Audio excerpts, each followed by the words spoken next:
G'day everyone and welcome to episode 84, where today we work on probably the most awkward section I have come across with this ride, as it's kind of a dead area and it's mainly filled with a lot of plants in the real life park. So I didn't really know how to approach this because I don't think that we really have many plants that can kind of do what we wanted to do, sort of having that shrubbery look.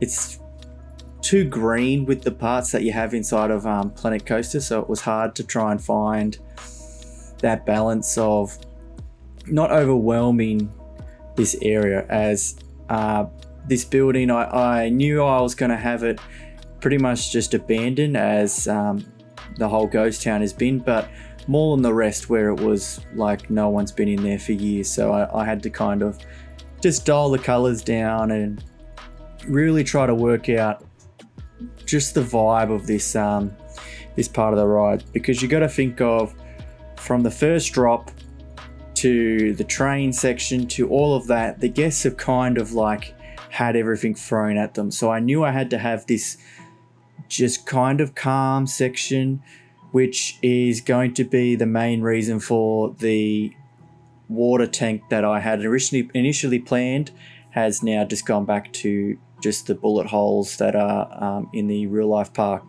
just because I feel like it was just a bit too much for what we were trying to do. And it's like, if you kind of just kept hitting the guests over and over and over again, then it was kind of pointless for this area, sort of. I think they just needed a little bit to calm down, and you'll understand if you rode the ride that I initially had a whole flooded scene, that there was going to be another path that the ride was meant to go, and then obviously it floods, which causes you to go down the right lane into the tunnel. And I just felt like it kind of ruined the climax of the ride, because it kind of had you already experiencing all this stuff, and then when you got into that tunnel, it kind of just really died down for that lift hill. So I really had to try and just have that lift hill moment be more impactful by dragging this part of the ride out. But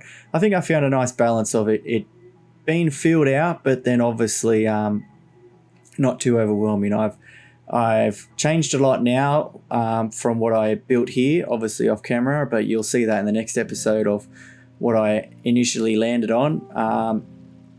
But yeah, it's this part is kind of just a dull area. It's not meant to be overwhelming and crazy. It's meant to just to be died down. But I did see this part in the back here where I really wanted just to have an abandoned cabin, just something that the guests could see in the background, but obviously it's always like obstructed, and like it's just giving that depth to the ride that like this world is lived in. Like, this cabin's been abandoned for a long time, the fire there's died out and stuff like that. But yeah, no, this was a pretty simple episode.